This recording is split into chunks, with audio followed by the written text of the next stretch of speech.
Kamu hanya sibuk memikirkan urusan kecantikanmu. Kamu hanya sibuk memikirkan urusan kesehatanmu.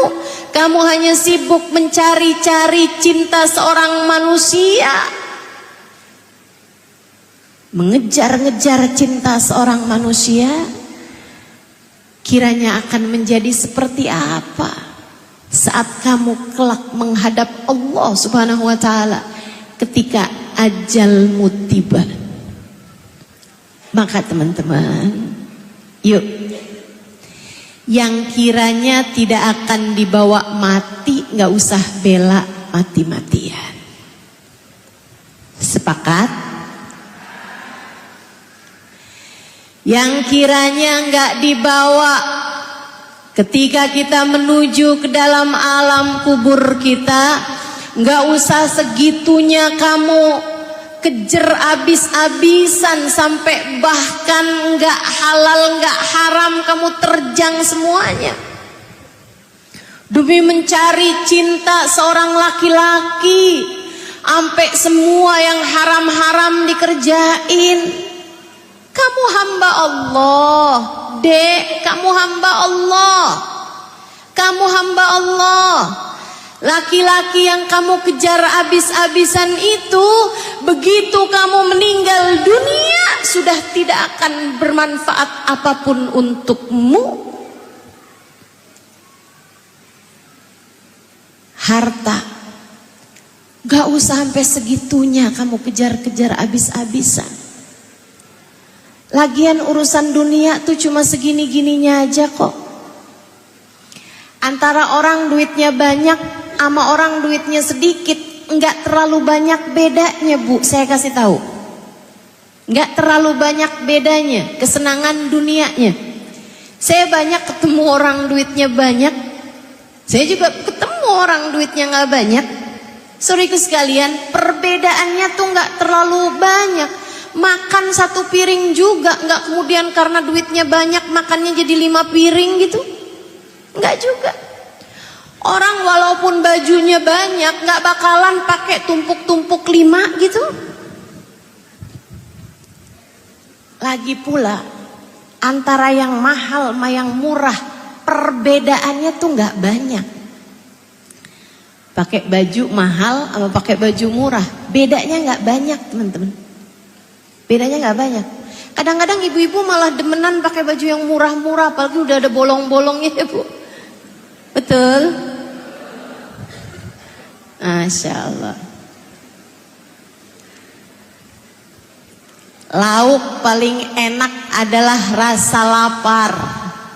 Betul? Mau lauknya apapun, kalau kita makan dalam keadaan sangat lapar, enak semuanya jadinya. Saya pagi ini makan nasi kuning, enak, lahap saya makannya. Ibu-ibu sekalian yang saya muliakan, lauk paling enak, makanan paling enak adalah makanan yang dimakan di saat lapar. Jadi bukan tentang seberapa enak makanan itu, tapi tentang seberapa laparnya kamu terhadap makanan tersebut. Saudaraku sekalian, tempat tidur paling nyaman adalah rasa kantuk. Kalau udah ngantuk, Bu, ini di majelis ada yang duduk di pojokan, ngeliatin saya tapi kayak enggak ini gitu, nggak fokus. Dengerin saya tapi udah nggak nyambung. Nguap lagi. Ngantuk. Apalagi pas di bawah kipas angin.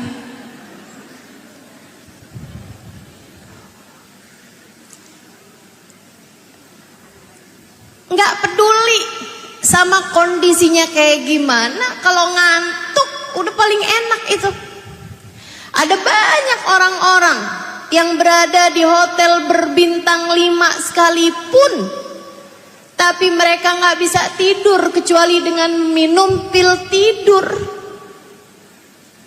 Sehingga sekalian, karena memang yang paling nyaman itu bukan soal di mana kamu tidur, tapi soal seberapa ngantukmu.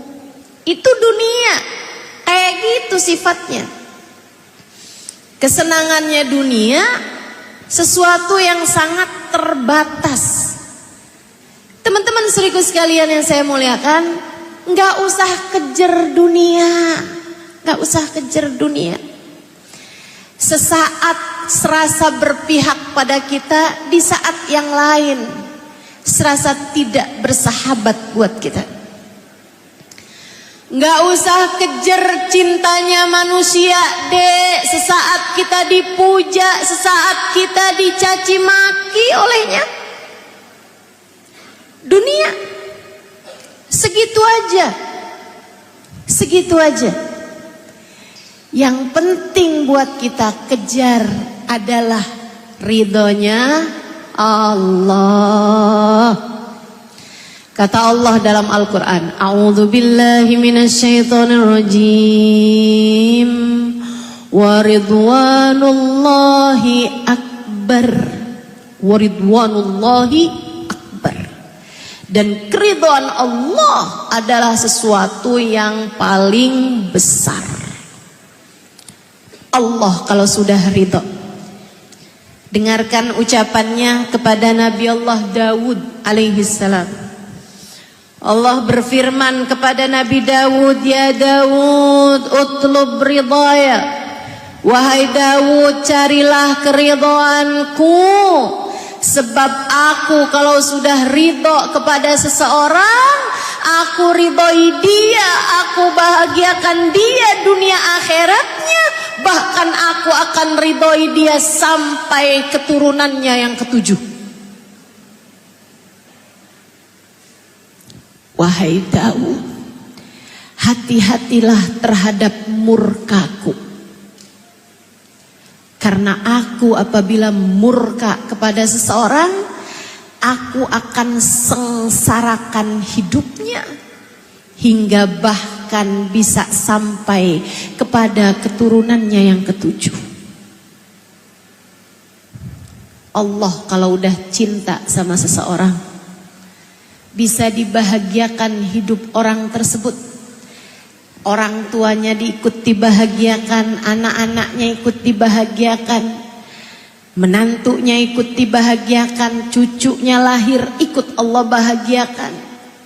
Cucunya udah besar menikah, mantu cucunya ikut dibahagiakan, terus sampai kepada garis keturunan yang ketujuh. Allah kalau udah cinta. Allah apabila cinta kepadamu, dek, tidak masalah andai teman-temanmu yang lain sudah pada nikah. Allah kalau udah cinta kepadamu, dek, tidak masalah andai kalau datang hari raya semua bertanya, kalau kamu kapan nikahnya? Allah kalau udah cinta kepadamu, dek, tidak masalah andai apa yang orang-orang lain punya kamu tidak memilikinya. Jika Allah sudah mencintaimu, dibahagiakannya hatimu, dimuliakannya hidupmu dari dunia hingga kelak di hari akhirat nanti. Allah kalau sudah ridho kepadamu, bu, Allah ridho padamu. Allah akan jadikan suamimu ridho padamu tanpa usaha yang berlebihan. Sebab ada perempuan-perempuan usaha segala macam usaha untuk bisa jadikan suaminya sayang padanya, tapi suaminya nggak punya rasa sayang padanya.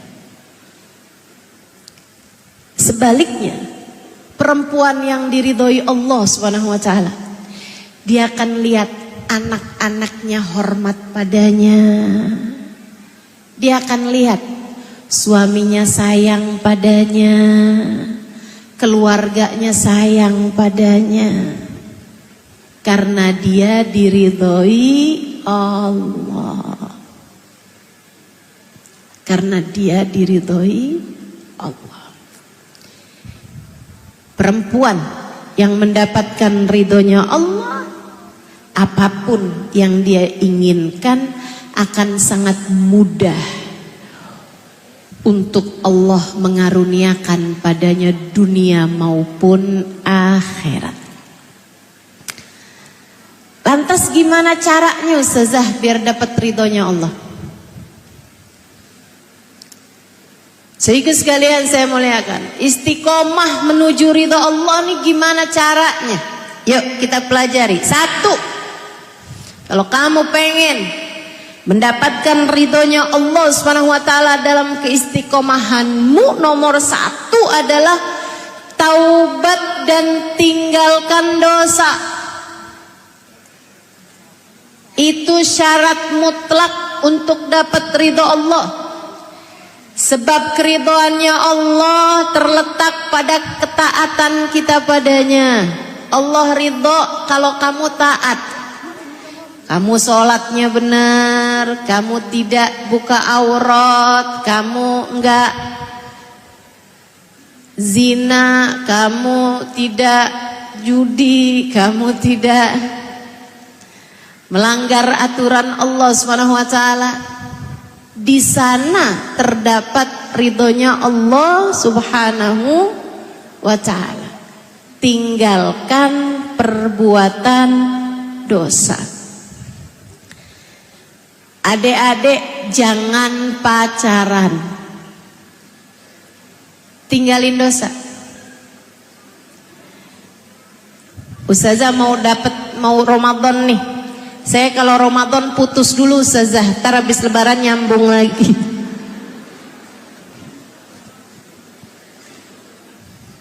Ada yang begitu?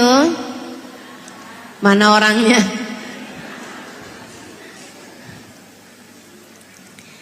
Yuk, tinggalkan yang haram dek. Jadi gimana nih Ustazah? Putus apa enggak nih? Putus aja atau sekalian halalkan. Jadi yang punya hubungan yang haram, mumpung nih katanya kan kalau bulan puasa berbukalah dengan yang manis. Biar ada temen buat sahur, buat buka. Sekalian halalkan aja dek. Jangan mau berada dalam hubungan yang haram. Kamu hamba Allah, kamu begitu berharga. Jangan mau sama yang Allah haramkan. Hanya akan menjadikan hidupmu hina. Guru saya Sayyidil Habib Umar bin Hafid mengatakan, orang tuh masuk surga semuanya bangga ila ashabuz zina, kecuali orang yang waktu hidup di dunianya pernah berzina.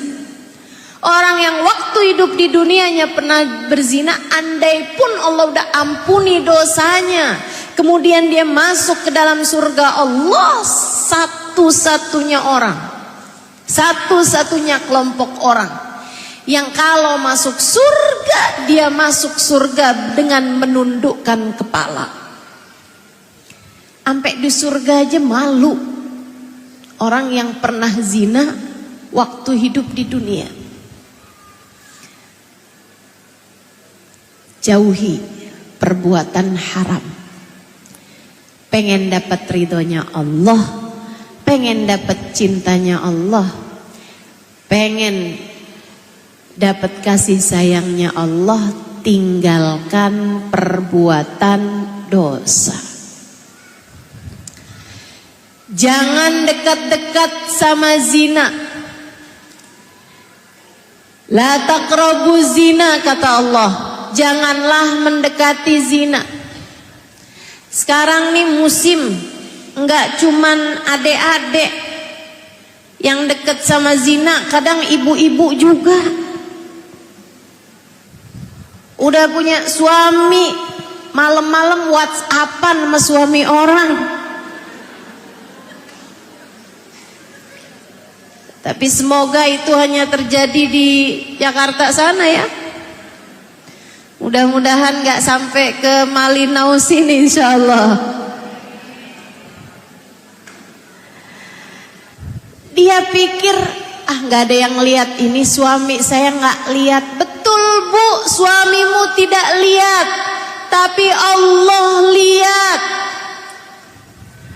Betul, HP-mu habis itu kamu hapus chatnya, betul. Tapi yang sudah ditulis sama malaikat tidak bisa kamu hapus begitu saja. Hati-hati, hati-hati. Kamu akan dimintai pertanggungjawaban untuk setiap dosa yang kamu lakukan.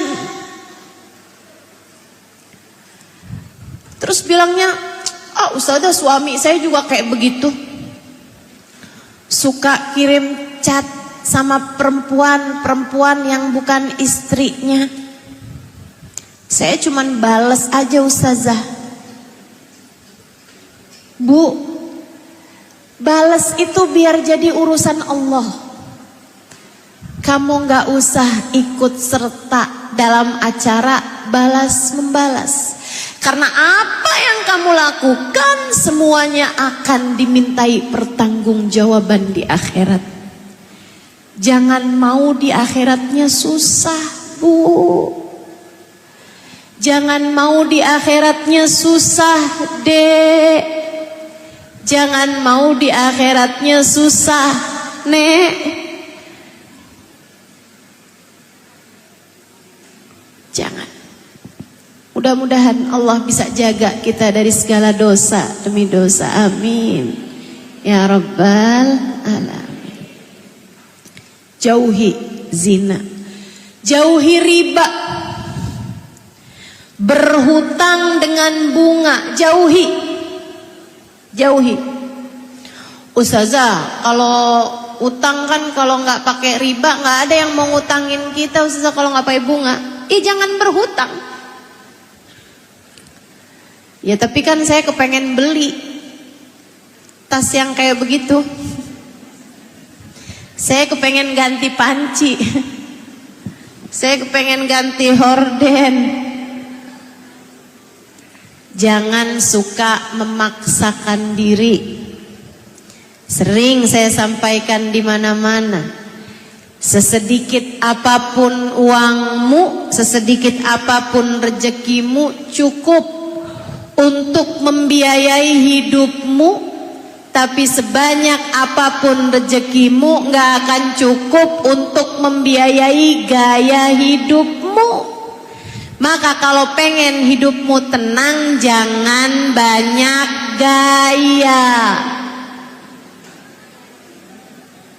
Jelas? Kalau ada silahkan aja. Tapi kalau nggak ada jangan suka maksa. Nanti susah hidupmu, Bu. Nanti susah hidupmu. Rumahnya sih kelihatannya bagus, tapi hutang sana, hutang sini, duniamu sempit. Kalau punya banyak utang, lagi kondangan ketemu sama orang itu, entar ditagih nih saya. Udah ngantri makanan, akhirnya mundur lagi ke belakang, takut ditagih hutang. Susah hidupnya orang punya banyak utang, susah. Udah, terima aja. Kalau punya lebihan, usahakan untuk disedekahkan. Kalau punyanya sempit, sedikit, berusaha untuk tetap disyukuri. Insya Allah. La in syakartum la azidannakum. Kalau kita syukuri bakal Allah tambahi. Jangan deket-deket sama riba. Jangan deket-deket sama riba. Saya ada kenal orang Dia cerita, saya ustazah dulu berhutang 200.000, utang riba 200.000, tiap bulan nambah bunganya, tambah besar, saya ditagih terus-terusan, saya utang lagi sama yang lain. Utang yang ini lebih besar, bunganya juga naik. Saya hutang lagi sama yang lain lagi. Dia bilang, ustazah, utang saya asalnya 200.000 aja. Tapi saya harus jual rumah untuk membayar semua hutang-hutang tersebut. Dalam waktu 5-6 tahun hutangnya kemudian menjadi ratusan juta, sampai dia harus jual rumahnya untuk bisa bayar hutang-hutang tersebut. Hati-hati, jangan. Nabi kita Muhammad sallallahu alaihi wasallam dulu kalau mau nyolatin sahabatnya yang meninggal, pertanyaannya Nabi, dia punya hutang apa enggak? Kalau dibilang enggak ada hutang Rasul, Nabi nyolatin. Kalau dibilang ada hutang Rasul, Nabi tanya, ada yang mau tanggung enggak hutangnya? Kalau ada yang mau nanggung, Nabi Muhammad nyolatin. Tapi begitu punya hutang dan enggak ada yang mau nanggung hutangnya, Nabi nggak akan ikut mensolati dia. Kenapa? Syafaat Nabi Muhammad, doa orang buat orang tersebut tidak akan bermanfaat baginya. Sampai pernah Nabi Muhammad sallallahu alaihi wasallam, ada seorang sahabat meninggal, Nabi Muhammad mau nyolatin, dia udah datang. Nabi tanya, alaihi dain, dia punya hutang? Bala ya Rasulullah. Ada seorang sahabat angkat tangan, iya Rasul, dia punya hutang 2 dinar, mungkin kayak 2 juta gitu.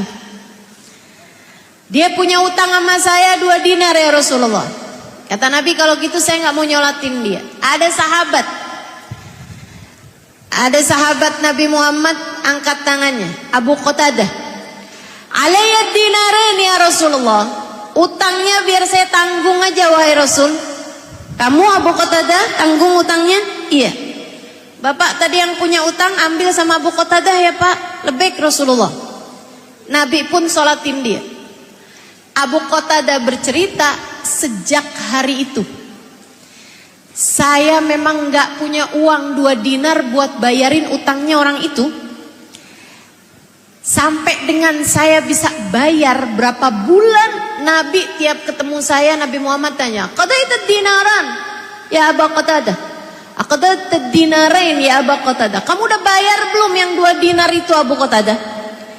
Sampai saya ngumpet-ngumpet, sampai saya nggak berani kelihatan muka di hadapan Nabi Muhammad. Karena Nabi sering sekali tiap lihat muka saya, Nabi Muhammad tanya, udah kamu bayar hutangnya Abu Qatadah? Udah kamu bayar hutangnya? Dia bilang, sampai begitu saya dapat uang, saya segera datangi orang itu, saya lunaskan hutangnya dia, baru saya tampil, saya memperlihatkan wajah saya di hadapan Nabi Muhammad.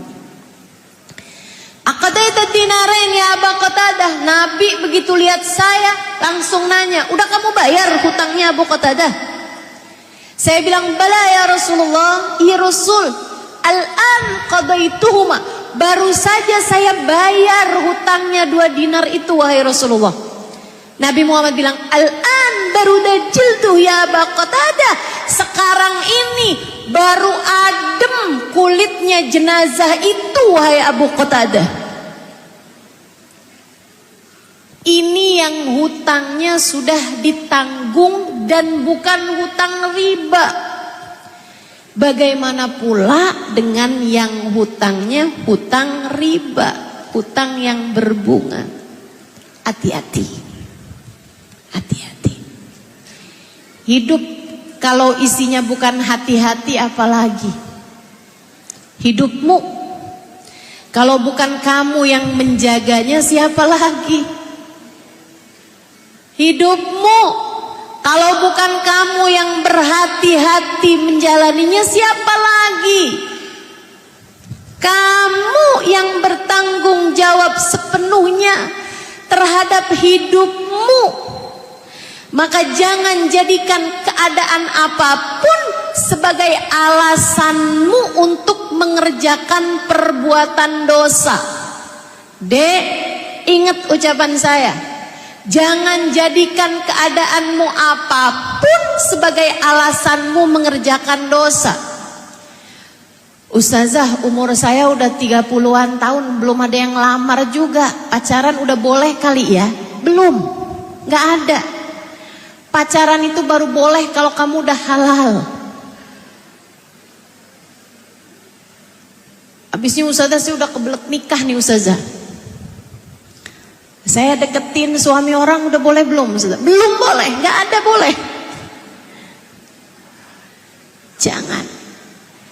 Jangan jadikan keadaanmu alasanmu untuk mengerjakan perbuatan dosa. Apalagi kalau kamu bilang, saya cinta mati sama dia, saya gak sanggup hidup tanpa dia, jadi saya berzina. Naudzubillah min dzalik.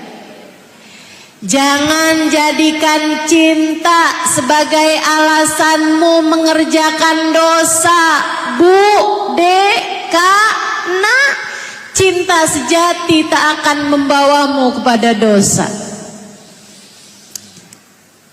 Cinta yang membawamu kepada dosa bukanlah cinta, ia hanyalah nafsu belaka. Dan sesuatu yang diawali dengan nafsu yang diatasnamakan cinta akan berakhir juga dengan nafsu, dengan alasan tak ada lagi rasa cinta. Makanya saya liatin nih, yang diawali dengan aku tak sanggup hidup tanpamu akan berakhir dengan aku tak sanggup hidup denganmu.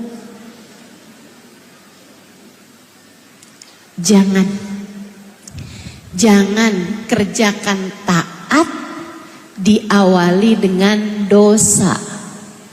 Nikahnya sih taat, tapi jangan mau diawali dengan perbuatan dosa.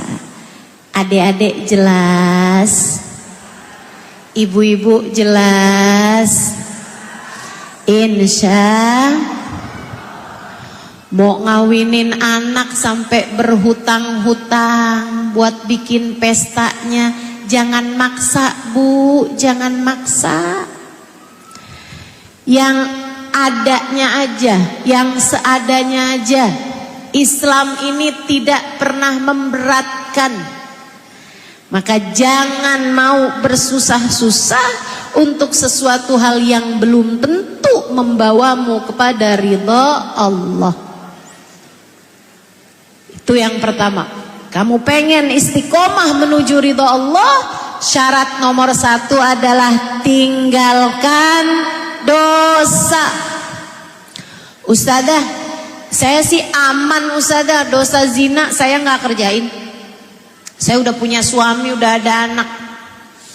Saya dosa riba yang ustazah sebut saya juga aman ustazah. Alhamdulillah suami saya cukup memberi kepada saya. Saya cuman dosanya kayaknya apa nih? Marah-marah sama suami. Ada nih kayaknya nih. Ada nih kayaknya nih. Marah-marah mulu sama suaminya. Kesian yang jadi suaminya. Emang itu dosa ya Ustazallah? Kamu maunya bukan dosa gitu? Dosa itu. Ya Allah.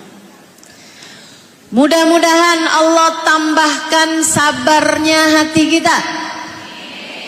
Mudah-mudahan Allah tambahkan qanaah di dalam hati kita.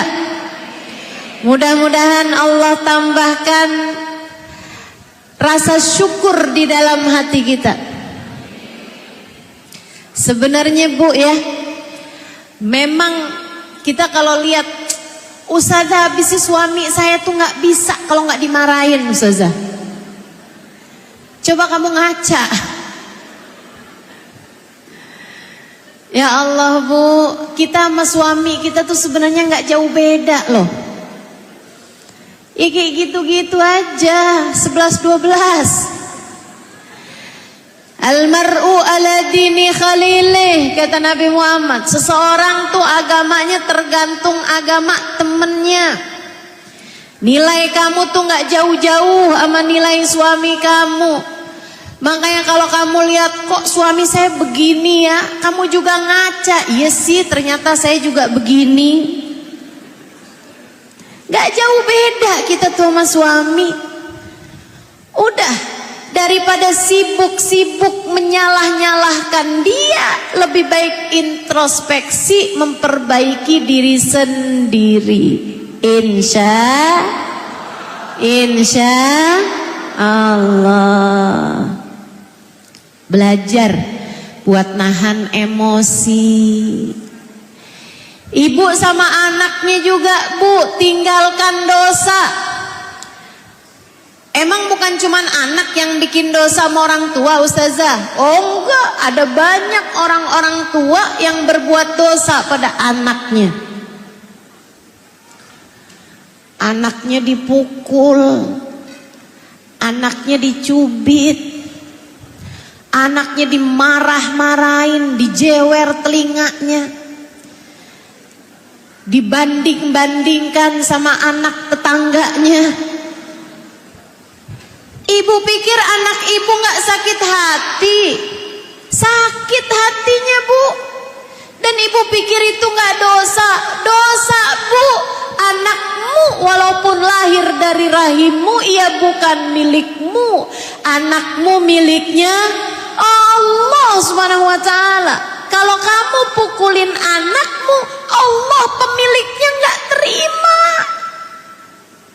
Makanya kalau ibu-ibu bilang nih, Ustazah rezeki saya susah banget, seret banget. Coba diingat-ingat, kalau kerjaanmu suka ngomel mulu sama suami, marahin anak mulu, ya wajar aja. Kalau kemudian rezekimu seret, kenapa?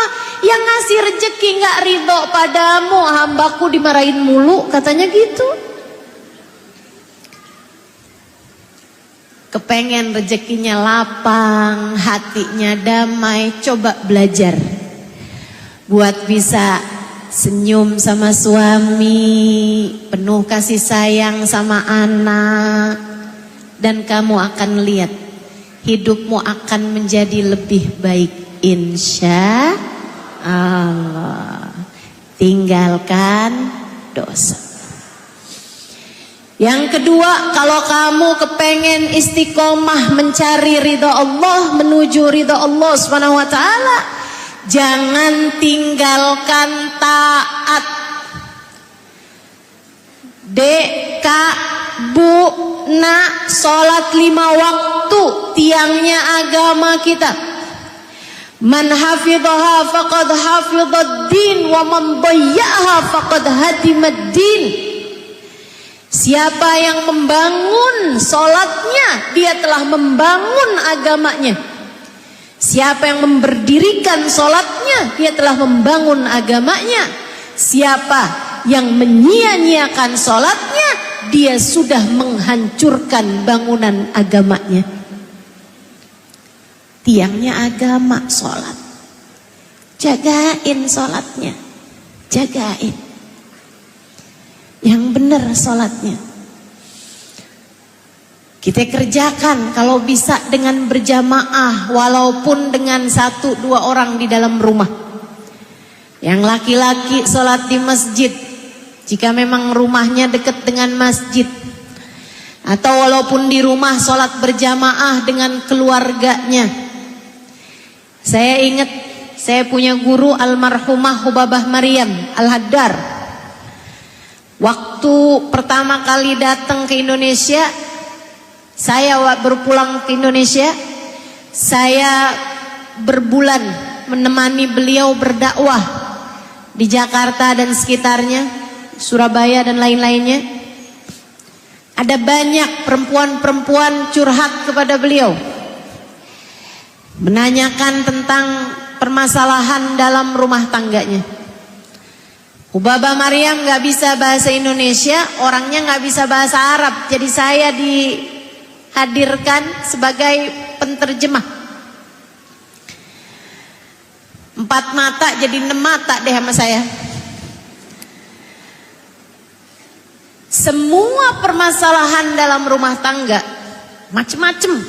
Saya yang baru nikah waktu itu Bu, baru 3 bulanan nikah. Saya jadi mikir-mikir waktu itu, ya Allah, ini saya udah nikah nih, keputusan salah apa bener ini ya? Kok kayaknya kehidupan rumah tangga nggak ada yang enak ini.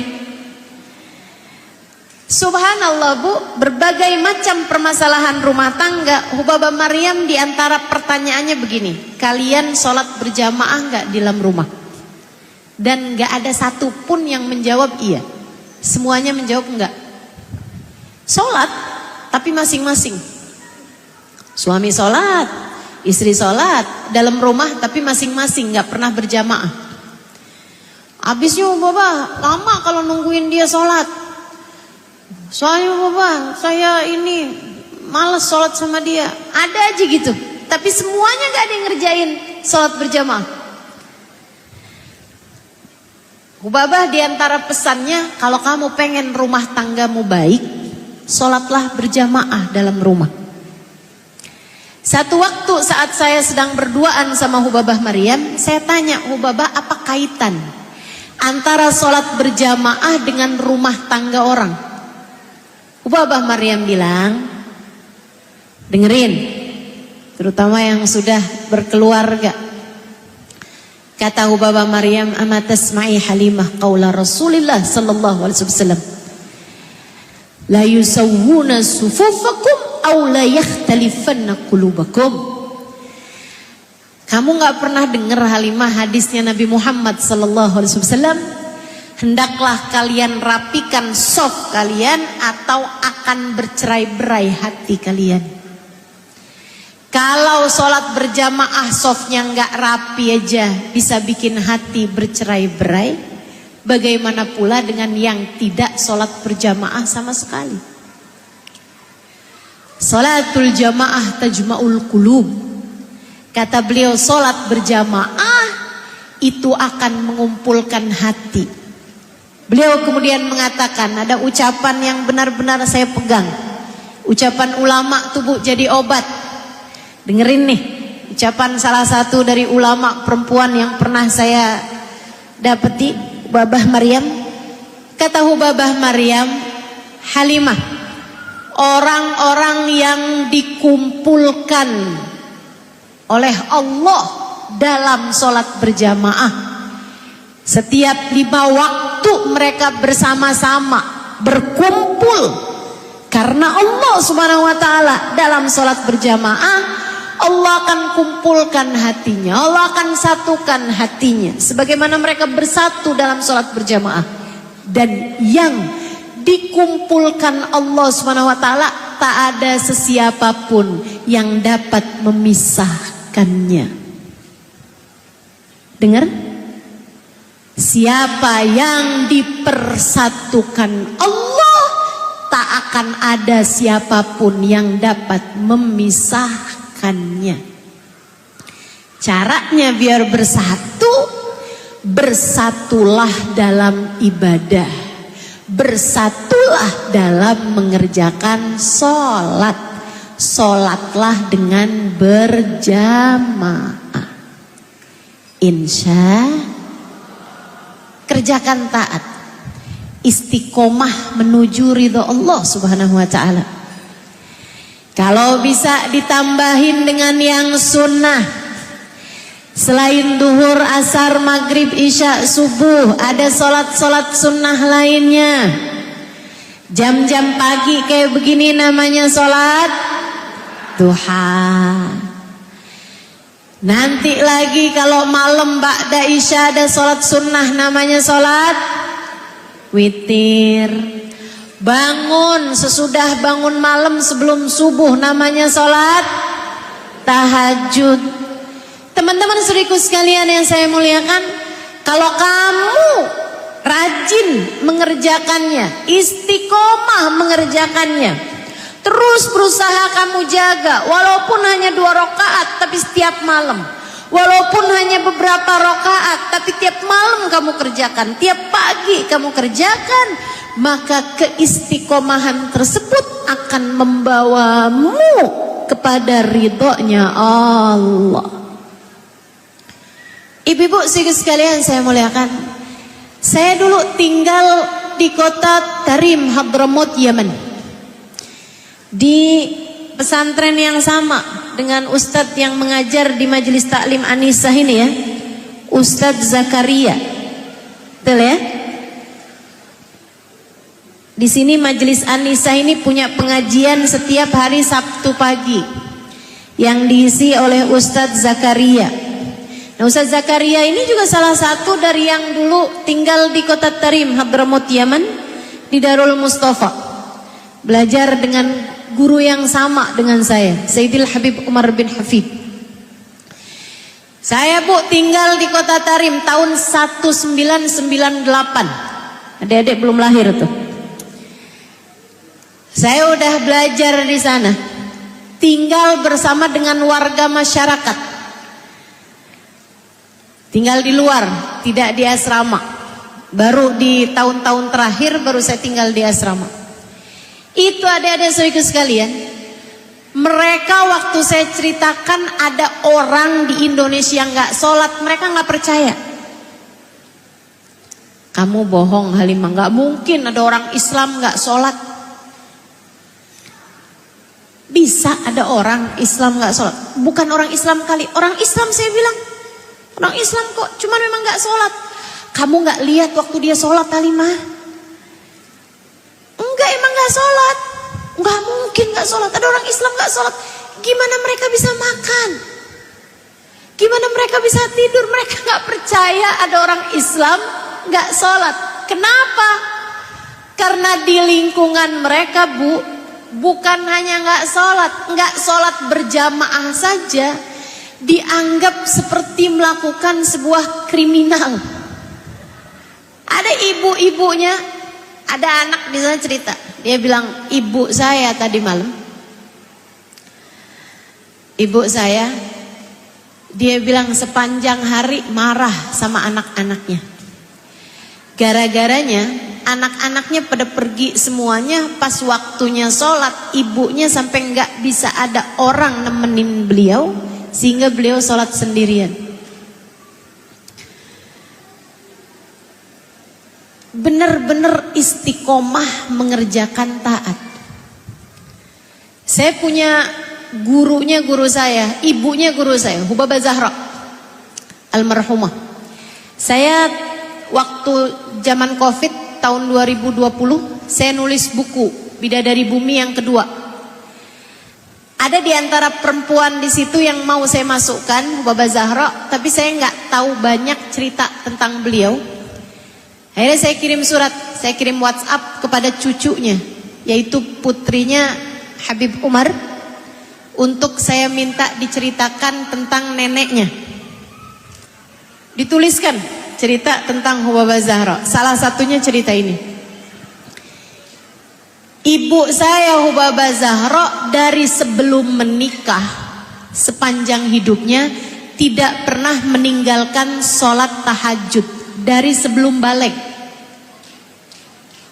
dari sebelum balik, nggak pernah ninggal sholat tahajud. Pantas aja ya Bu, anak-anaknya jadi ulama, anak-anaknya jadi orang soleh solehah. Ibunya nggak pernah ninggal sholat tahajud. Dia bilang, satu malam beliau ketinggalan sholat tahajud, dan itu jadi satu-satunya malam beliau ninggal tahajud. Malam itu tidurnya terlampau larut, keadaan kesehatan beliau juga sedang tidak mendukung. Waktunya pagi sebelum subuh beliau nggak bangun, kebangun-bangun udah suara azan. Anaknya bercerita, beliau bangun dalam keadaan gemeteran badannya sampai nyaris nggak bisa berdiri.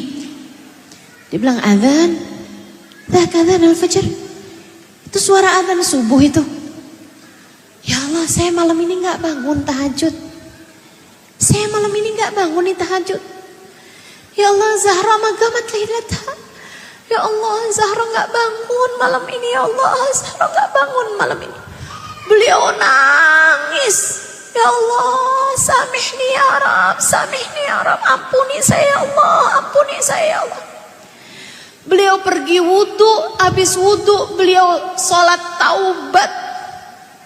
Sebelum beliau mengerjakan sholat subuhnya, nangis sepanjang hari tersebut. Bukan karena kehilangan sesuatu, bukan karena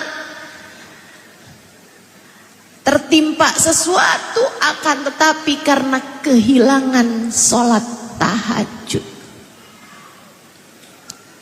Hamba-hamba tercinta di sisi Allah, istiqomah dalam jalan Allah, istiqomah menuju ridhonya Allah. 1. Tinggalkan dosa. 2. Istiqomah dalam mengerjakan ibadah. Istiqomah dalam taat pada Allah Subhanahu wa ta'ala. Ibu-ibu sekalian yang saya muliakan, nih bentar lagi masuk bulan suci Ramadan. Puasanya yang benar, tarawehnya jangan ditinggal. Insya perbanyak membaca Al-Quran. Sholat berjamaah jangan ditinggal. Katanya Habib Muhammad bin Abdullah Al-Haddar, seorang ulama terkemuka, menulis kitab An-Nafahat Ar-Ramadaniyah. Kata beliau, kamu kalau kepengen dapat Lailatul Qadar, kerjakan 3 hal. Yang pertama, sum anil ma'asi kama sumta anil akal wasyarat. Berpuasalah kamu dari dosa-dosa sebagaimana kamu telah berpuasa dari makan dan minum. Tinggalin dosa.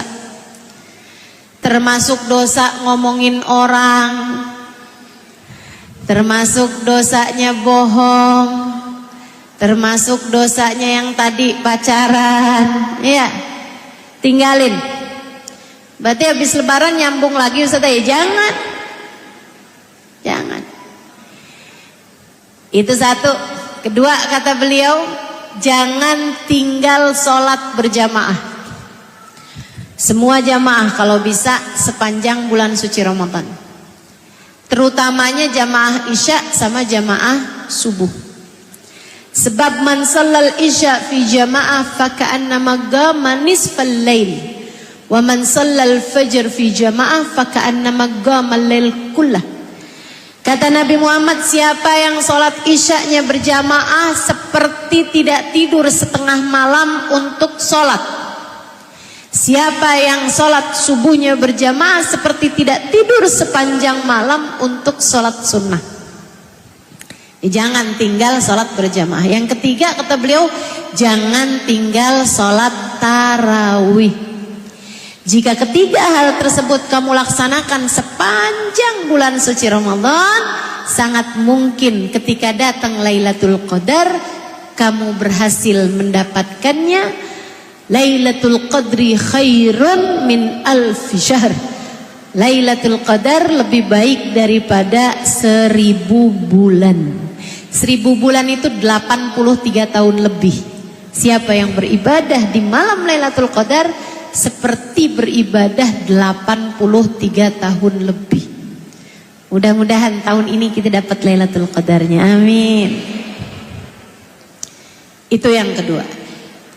Yang ketiga, kalau kamu pengen bisa istiqomah menuju ridhonya Allah, kamu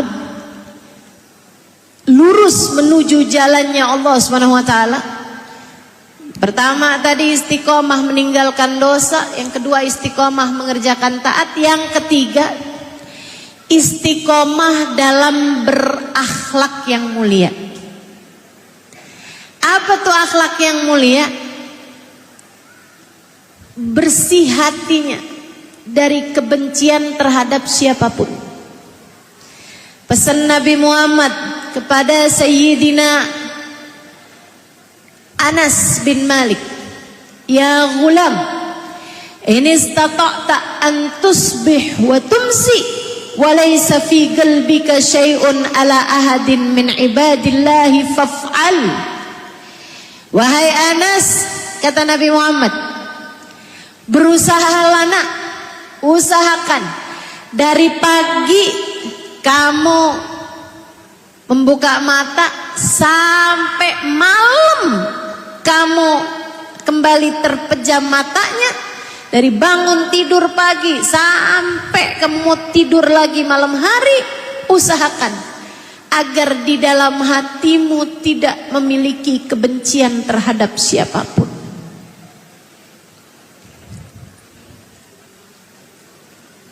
Milikilah hati penuh kasih sayang.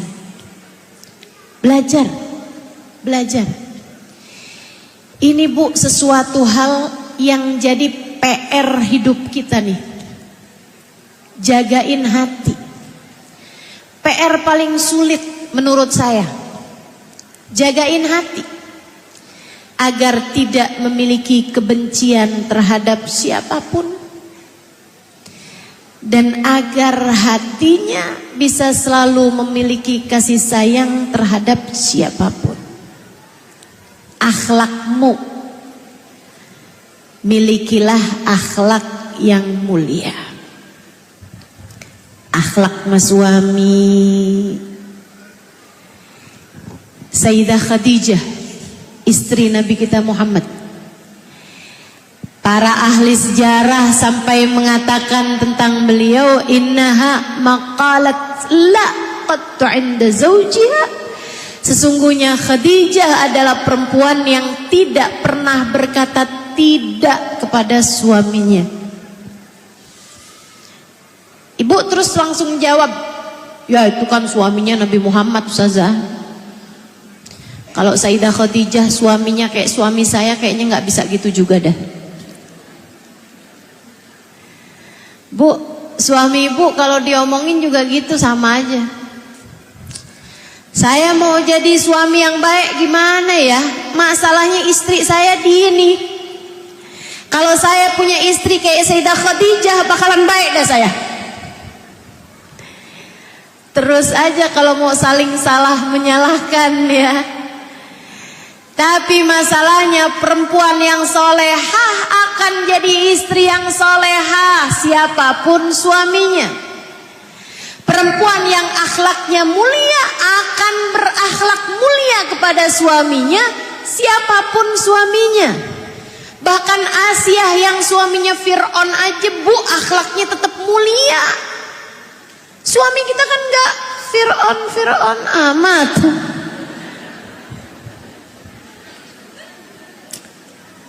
Belajar berakhlak yang baik sama suami, belajar berakhlak yang baik pada orang tua, belajar berakhlak yang baik sama anak, belajar berakhlak yang baik sama tetangga, sama temen, belajar. Kita semua belajar.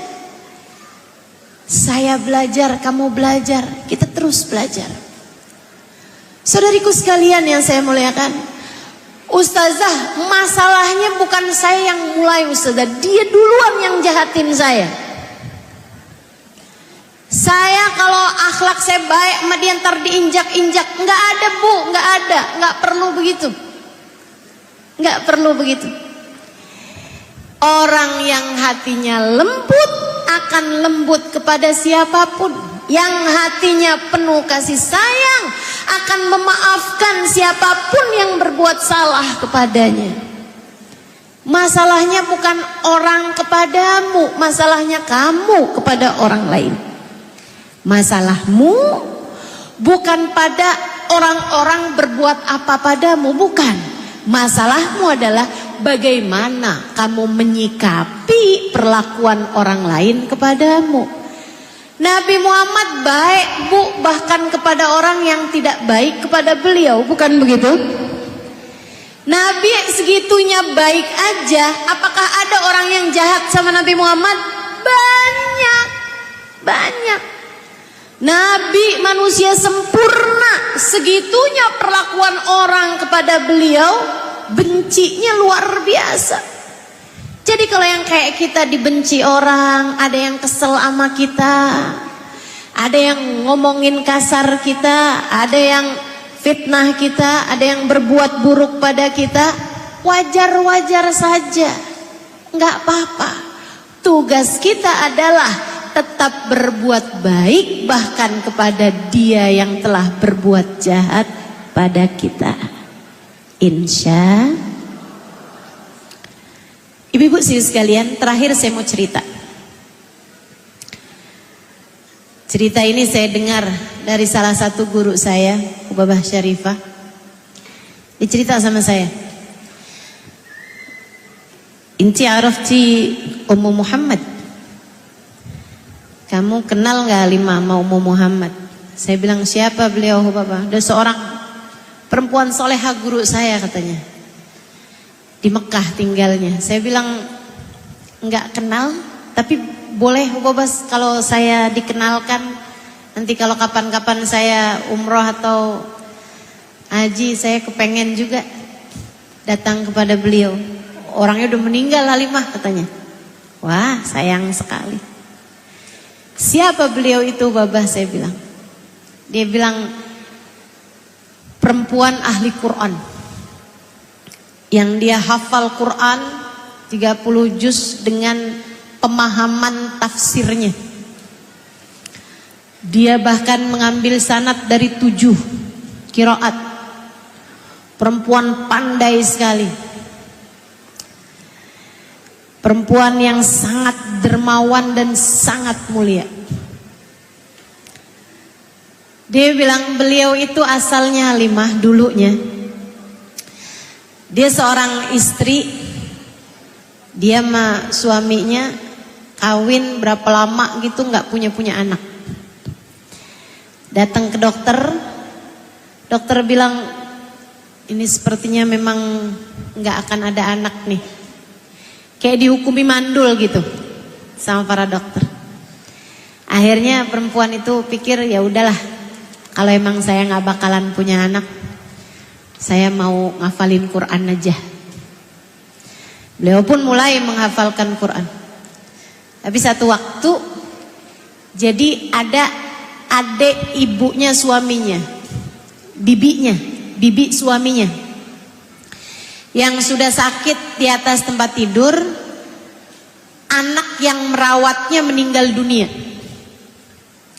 Keluarga rapat, siapa nih yang mau mengasuh merawat nenek ini? Akhirnya suaminya mikir, kayaknya kalau istri saya mau, saya boleh deh gitu. Pulang dulu ke rumah, nanyain sama istrinya. Ada adik nenek saya, bukan adik ibunya, adik neneknya. Adik nenek suaminya.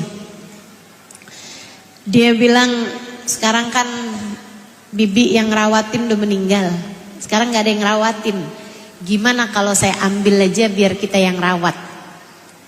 Istrinya bilang, nih bu, akhlak, hati bagus, hati bersih.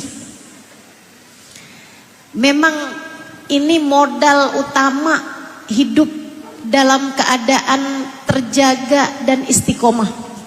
Hati yang baik, hati yang bersih. Melahirkan akhlakul karimah, melahirkan sifat-sifat mulia. Perempuan ini bilang, alhamdulillah, alhamdulillah. Iya bawa ke sini. Seneng banget saya. Ada temennya, alhamdulillah. Kalau kamu kerja kan saya suka kesepian.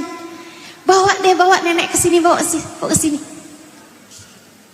Karena dia seneng, suaminya akhirnya dibawa tuh. Nenek itu tinggal bersama dengan mereka. Dan si perempuan ini, walaupun dia statusnya mantu, dan ini pun bukan nenek mertua, tapi adeknya nenek mertua dia gitu kan. Tapi dia menyayangi perempuan tersebut seperti dia menyayangi ibunya yang memang udah meninggal dunia.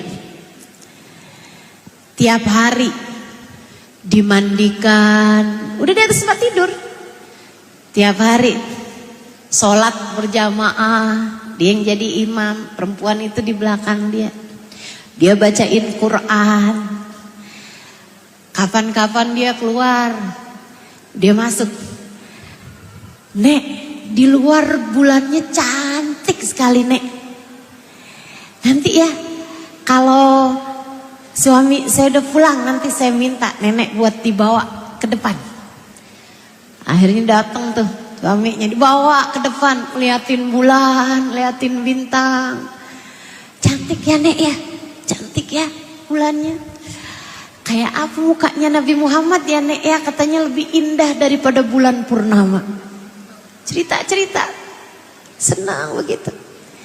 Sampai si nenek ini suka bilang, maaf ya, saya bikin kamu repot. Siapa bilang saya repot, Nek? Saya senang ada nenek di sini. Saya jadi punya teman, alhamdulillah. Nenek jangan pernah merasa begitu. Nenek adalah hadiah Allah, Allah berikan sama saya. Udah, nenek gak usah khawatir. Dia istinjain, dia mandiin perempuan itu. Orang hatinya baik, Bu. Nenek ini tiap hari bersama dengan perempuan ini merasa kayak punya anak, bahkan lebih daripada anaknya sendiri gitu. Dia gak ngomong apa-apa, tapi kalau malam saat dia tahajud, saat dia terbangun di waktu malam, si nenek ini akan angkat tangannya, dia bilang, ya Allah, ya Allah, ya Allah. Saya gak nyangka bahwa di akhir kehidupan saya akan bertemu dengan seorang perempuan yang berakhlak mulia semacam ini. Ya Allah, saya gak bisa balas kebaikan dia buat saya, tapi Engkau bisa melakukannya ya Allah. Tolong balaskan untuk saya. Ya Allah, penuhkan rumah ini dengan harta dan anak yang melimpah ruah. Didoa kayak gitu. Ibu-ibu sekalian sekalian, meninggal dunia. Habis berapa tahun tinggal di situ, meninggal dunia. Bu, nggak lama dia hamil. Si perempuan ini hamil. Punya anak 1, hamil lagi punya anak 2, sampai 10 anaknya. Anaknya 10 dan suaminya, Bu, rezekinya tambah lancar, tambah lancar, tambah lancar.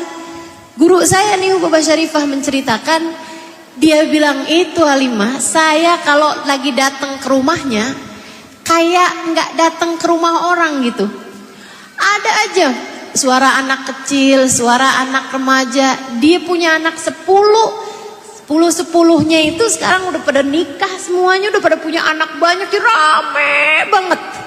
Rumahnya itu kayak rame banget, walaupun sebagian udah tinggal di luar masing-masing gitu, tapi rumahnya tuh rame banget karena si neneknya ini, perempuan tadi ini adalah perempuan yang akhlaknya mulia sehingga semua orang sayang sama dia.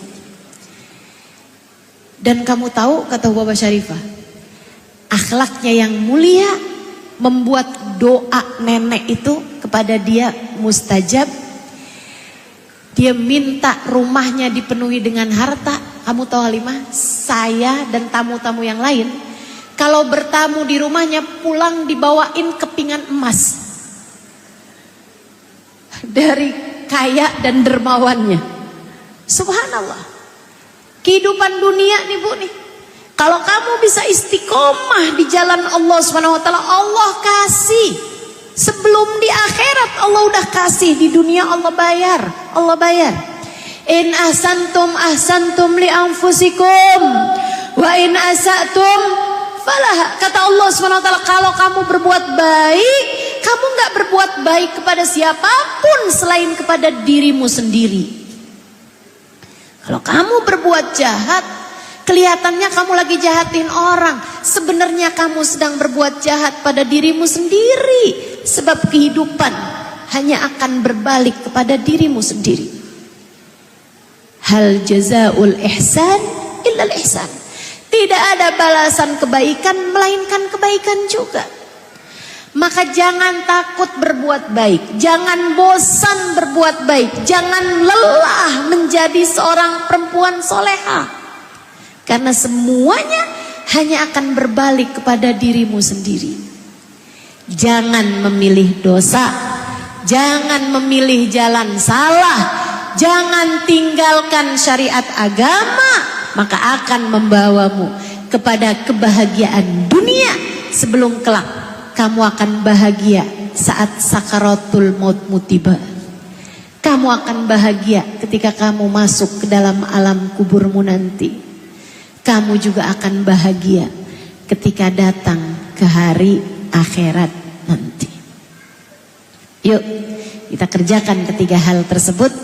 Insya Allah istiqomah dalam jalan Allah, istiqomah menuju ridhonya Allah, istiqomah meninggalkan dosa, istiqomah mengerjakan taat, dan istiqomah dengan hati yang indah, hati yang baik, dan akhlak yang mulia.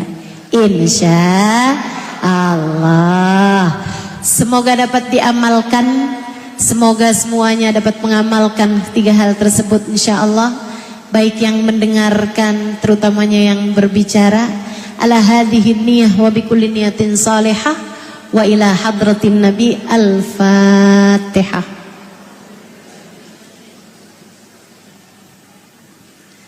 Ar-Rahman Ar-Rahim Maliki Yawmiddin.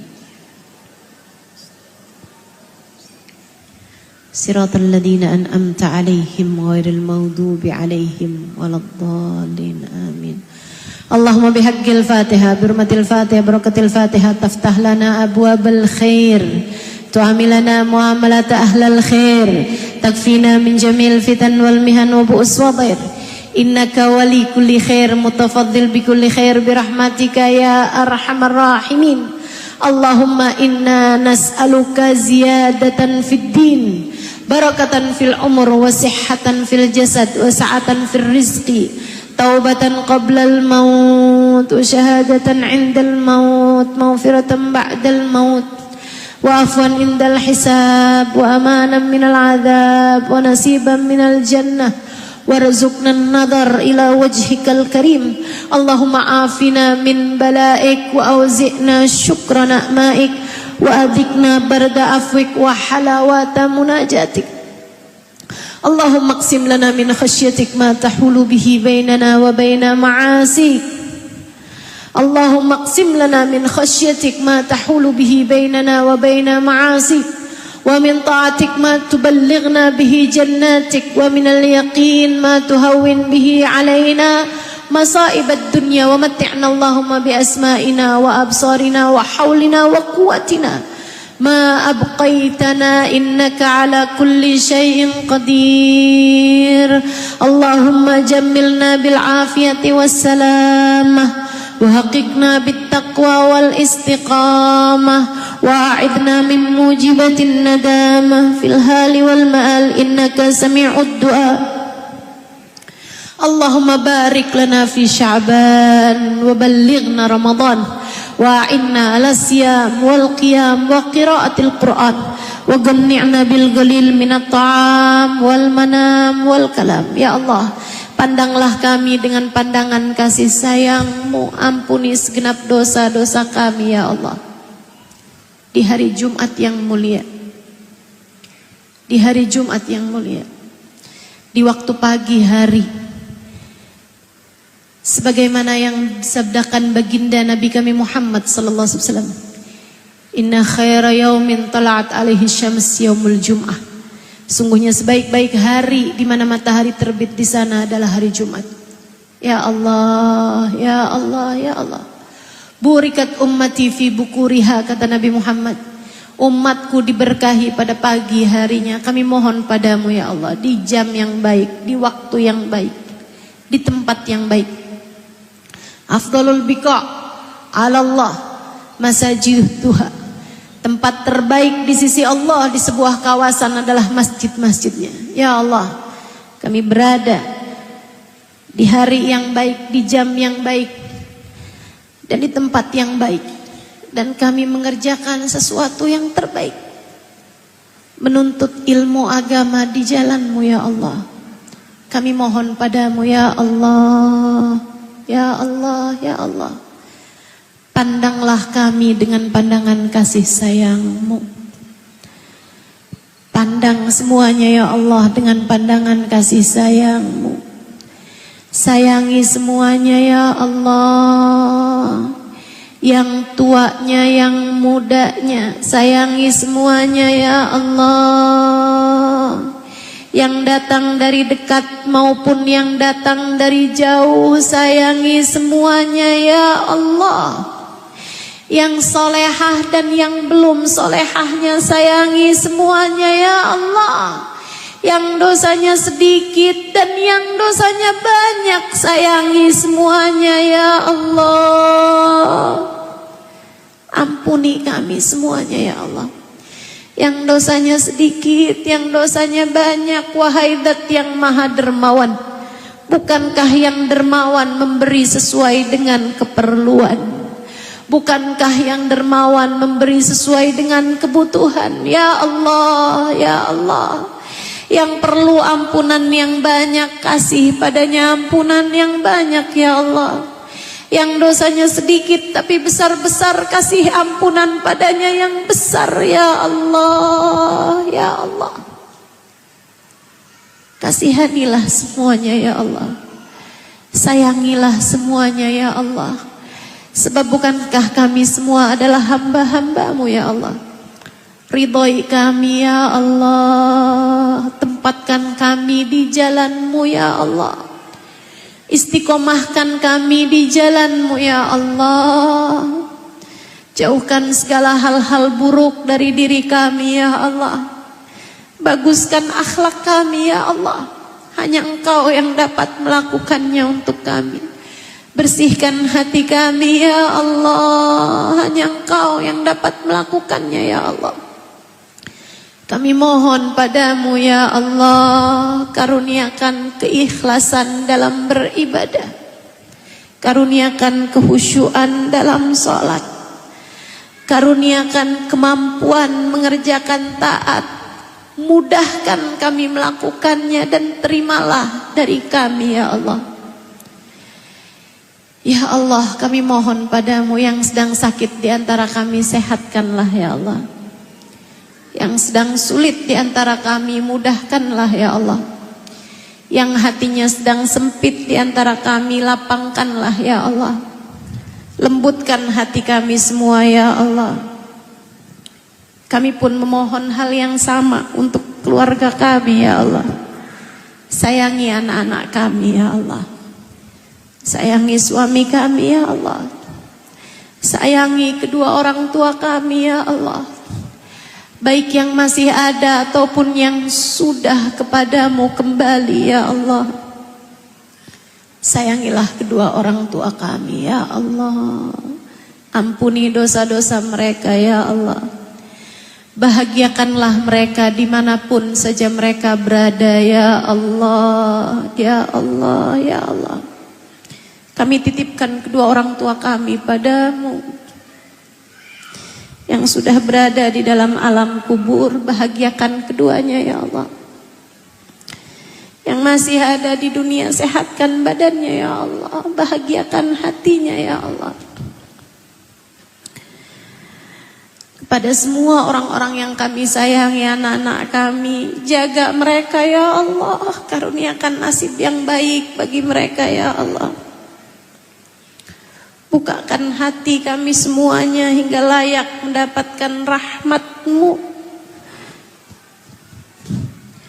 Jauhkan kami dari jalan dosa ya Allah.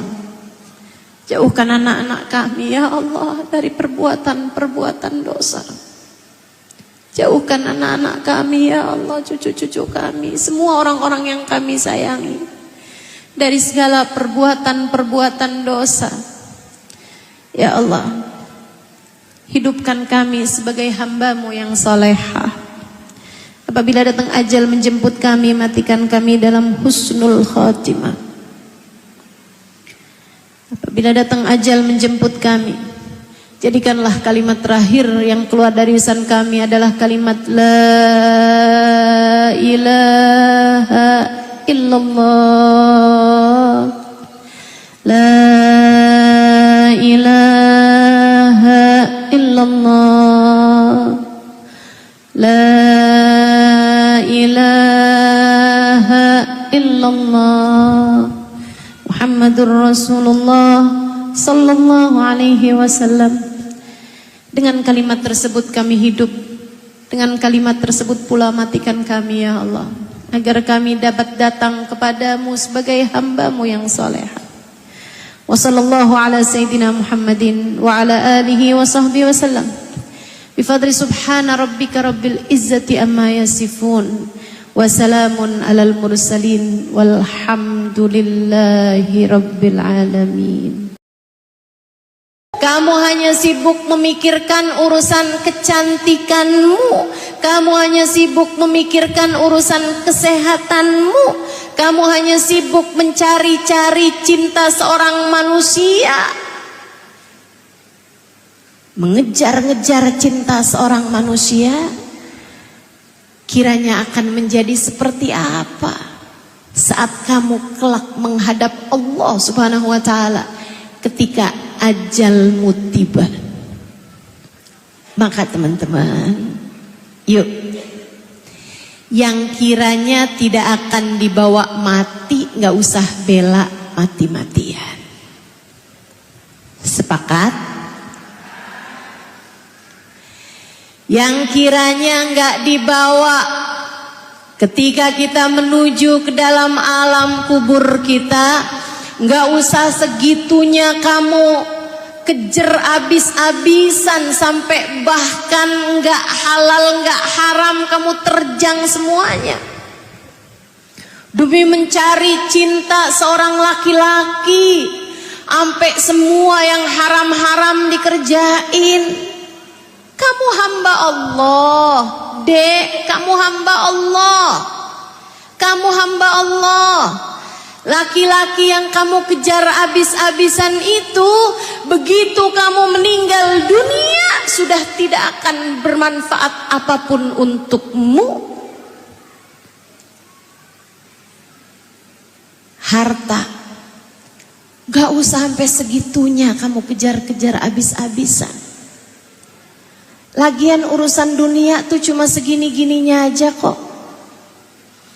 Antara orang duitnya banyak sama orang duitnya sedikit, nggak terlalu banyak bedanya, Bu. Saya kasih tahu, nggak terlalu banyak bedanya kesenangan dunianya. Saya banyak ketemu orang duitnya banyak, saya juga ketemu orang duitnya nggak banyak. Saudaraku sekalian, perbedaannya tuh nggak terlalu banyak. Makan satu piring juga, nggak kemudian karena duitnya banyak makannya jadi 5 piring gitu, nggak juga. Orang walaupun bajunya banyak nggak bakalan pakai tumpuk-tumpuk 5 gitu. Lagi pula antara yang mahal sama yang murah, perbedaannya tuh nggak banyak. Pakai baju mahal sama pakai baju murah, bedanya nggak banyak teman-teman. Bedanya nggak banyak. Kadang-kadang ibu-ibu malah demenan pakai baju yang murah-murah, apalagi udah ada bolong-bolongnya ya, Bu. Betul? Masya Allah. Lauk paling enak adalah rasa lapar. Betul? Mau lauknya apapun, kalau kita makan dalam keadaan sangat lapar, enak semuanya jadinya. Saya pagi ini makan nasi kuning, enak, lahap saya makannya. Ibu-ibu sekalian yang saya muliakan, lauk paling enak, makanan paling enak adalah makanan yang dimakan di saat lapar. Jadi bukan tentang seberapa enak makanan itu, tapi tentang seberapa laparnya kamu terhadap makanan tersebut. Saudaraku sekalian, tempat tidur paling nyaman adalah rasa kantuk. Kalau udah ngantuk, Bu, nih di majelis ada yang duduk di pojokan. ngeliatin saya tapi kayak nggak ini gitu, nggak fokus. Dengerin saya tapi udah nggak nyambung. Nguap lagi, ngantuk. Apalagi pas di bawah kipas angin.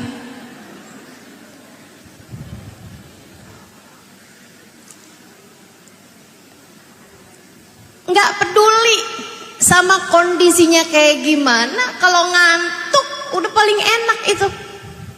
Ada banyak orang-orang yang berada di hotel berbintang 5 sekalipun, tapi mereka nggak bisa tidur kecuali dengan minum pil tidur. Salah satu penyebab terangkatnya iman, saudara sekalian, yang banyak juga meremehkan syariat agama Allah, menganggap ada ajaran lain yang lebih bagus. Hati-hati. Kamu ngelihat orang yang pakaiannya terbuka-terbuka lagi pada jemuran di tepi pantai. Terus kamu mikir, enak ya jadi dia ya. Kayak gak keribetan menjilbab gitu. Kayak mau fashion apaan aja oke gitu. Enak ya. Kalau saya nggak Islam saya kayak gitu tuh. Kamu menganggapnya sebagai sesuatu hal yang bagus gitu, hati-hati teman-teman. Itu tuh kayak orang yang nggak mensyukuri nikmatnya Islam, dan itu hal yang banyak membuat Allah Subhanahu wa taala kemudian mencabut iman dalam diri seseorang. Berhati-hatilah. Ingat cerita yang pernah disampaikan guru saya, Babah Nur, dan juga saya berulang-ulang menceritakan ini, cuman mak-mak kan paham saya, yang mana dia nih ceritanya gitu. Enak ngajarin mama tuh, saya ngajar dari 20 tahun yang lalu. Tiap kali ngaji kalau saya mau cerita apaan aja bisa. Karena dulu nggak tahu, sesudahnya kemudian lupa. Jadi kapan aja cerita boleh. Dulu nggak tahu, sekarang lupa ya. Jadi ada dulu orang India, ini orang India nih. Tinggal di lingkungan orang-orang Hindu, seorang perempuan. Tapi dia akhirnya entah kenapa ceritanya dia masuk Islam. Ya. Dia masuk Islam tapi menyembunyikan keislamannya rapat-rapat. Dia diem, nggak ngasih tahu Islamnya karena lingkungan semua orangnya Hindu semua gitu. Dia kayak ngerasa nggak cukup, ya akan ada hal yang sangat buruk terjadi padanya kalau dia menyatakan keislamannya. Subhanallah. Dia beberapa tahun sesudah di Islam ini dia kena penyakit, kena cancer, udah langsung stadiumnya tinggi gitu. Akhirnya dia terbaring tak berdaya, dokter udah mulain pasrah semuanya, umur dia udah hampir habis gitu. Di saat seperti itu dia memanggil ada salah satu laki-laki Arab Muslim. Dia asalnya dia tinggal di Arab, hijrah kemudian menetap di sana pedagang di kampung tersebut. Ada satu hari dia bilang sama keluarganya, boleh nggak panggilin saya Fulan bin Fulan? Oh yang orang Arab itu? Iya. Orang mikirnya yang kayak jatuh cinta nih. Permintaan orang mau mati, iya kan? Jadi diikutin aja, panggilin lah tuh si ustadz, si laki-laki Arab ini tadi, kan ustadz dia pedagang. Sampailah di tempatnya dia gitu. Begitu di kamar dia di rumah sakit dia bilang boleh nggak semuanya keluar, saya mau ada rahasia mau saya sampein. Saya malu kata gitu. Orang mikirnya beneran, wah dia mau menyatakan cintanya nih kan, permintaan orang mau mati gitu ya. Nah, jadi semuanya keluar, tinggal berduaan nih sama laki-laki Arab itu. Terus dia bilang, dia ngasih, dia udah siapkan jumlah uang, dikasihkan ke si orang Arab itu. Terus dia bilang, saya minta kepada kamu saya ini muslimah, saya udah masuk Islam. Dia bilang, tapi saya sembunyikan Islam saya dari keluarga saya. Saya minta tolong sama kamu, kalau saya meninggal dunia, tolong mandikan saya, kafani saya, sholati saya, kuburkan saya. Tapi kan nggak memungkinkan pas langsung mati langsung dikerjain. Jadi dia bilang gini, saya akan minta keluarga saya untuk langsung nguburin saya. Nanti malam-malam kamu ambil jenazah saya, perlakukan seperti mana selayaknya jenazah umat Islam. Kasihin duitnya, tolong belikan semua peralatan-peralatan untuk meninggal. Dia bilang, oke, siap. Udah tuh, meninggallah dia. Beneran tuh, langsung dia bilang sama keluarganya, tolong langsung kuburin aja saya nggak mau nyusahin. Karena kan dibakar apa segala macam tuh kan biayanya mahal. Itu tuh ada tarifnya tuh, mau bakar apa open.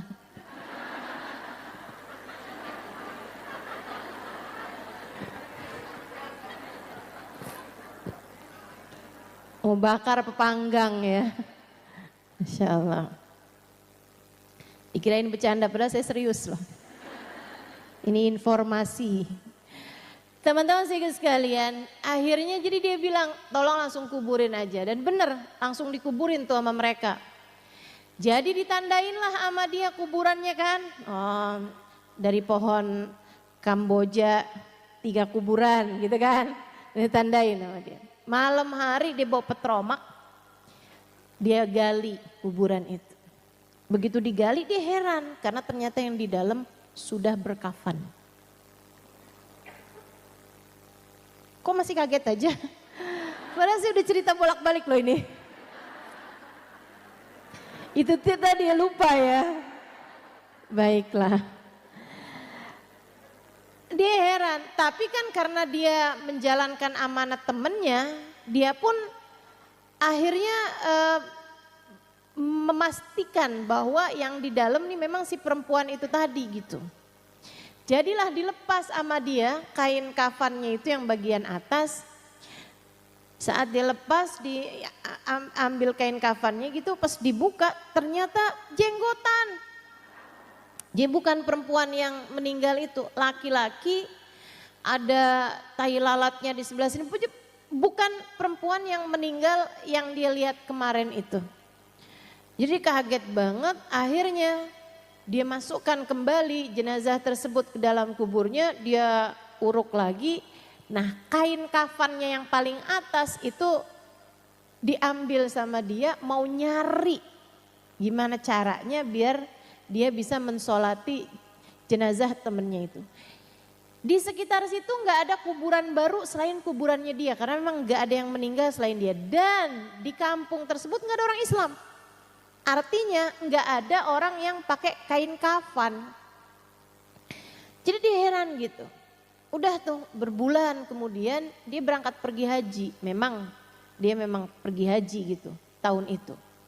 Di saat dia pergi haji tuh kain kafan yang itu dibawa kemana-mana sambil dia doa.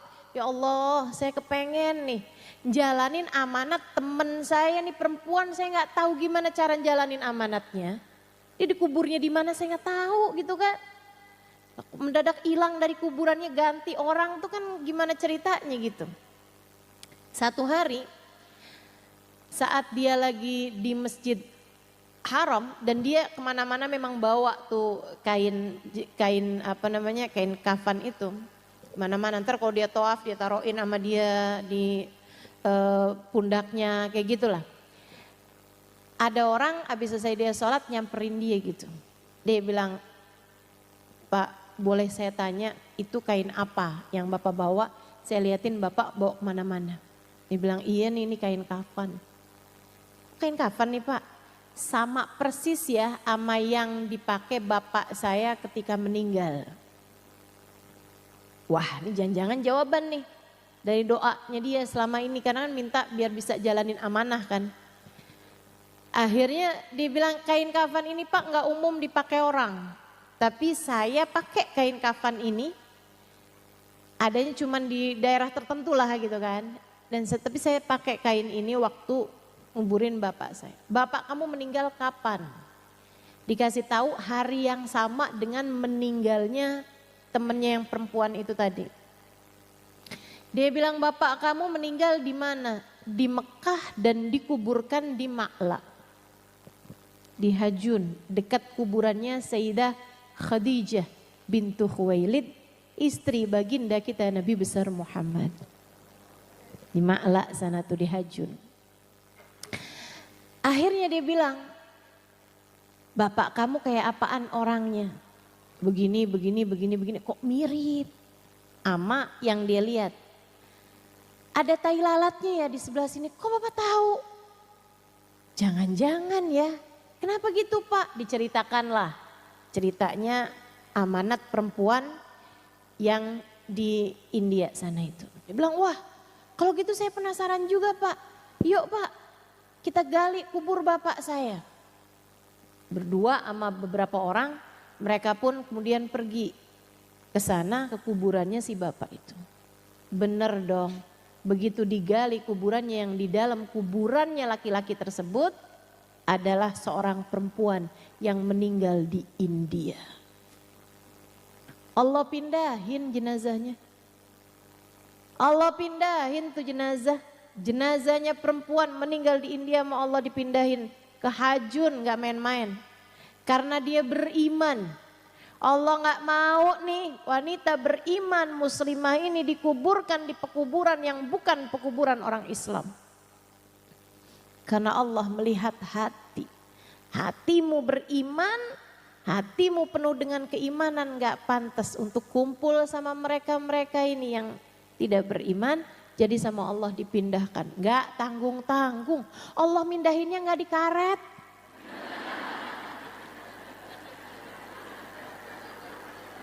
Allah mindahin gak di jeruk purut teman-teman. Allah pindahinnya langsung di Ma'la, di Hajun. Dekat perempuan nomor 1, Sayyidah Khadijah bintu Khuwailid, istri baginda kita Nabi besar Muhammad sallallahu alaihi wasallam, wanita yang nomor 1 beriman kepada Allah subhanahu wa ta'ala. Perempuan pertama beriman siapa? Sayyidah Khadijah bintu Khuwailid. Masya Allah, Masya Allah. Jadi begitu digali nih, ternyata kuburan perempuan tersebut girang dong. Yang laki-laki ini tadi, alhamdulillah saya bisa jalanin amanahnya. Kalau nggak bingung nih, rupe nih. Duitnya kan rupe namanya ya. Mau dipakai apa, udah dikasih duit gitu. Jadi akhirnya dia beli kain kafan di Mekah, kemudian dia dimandikan di Masjidil Haram, kemudian dia disolati di Masjidil Haram, kemudian dia dikafankan dengan kain kafan, ya, dimandiinnya pakai air zam-zam. Oh di sana kan mandiinnya pakai air zam-zam. Habis itu kemudian dikuburkan di Ma'la, di pekuburannya Sayyidah Khadijah. Beruntung nih yang perempuan.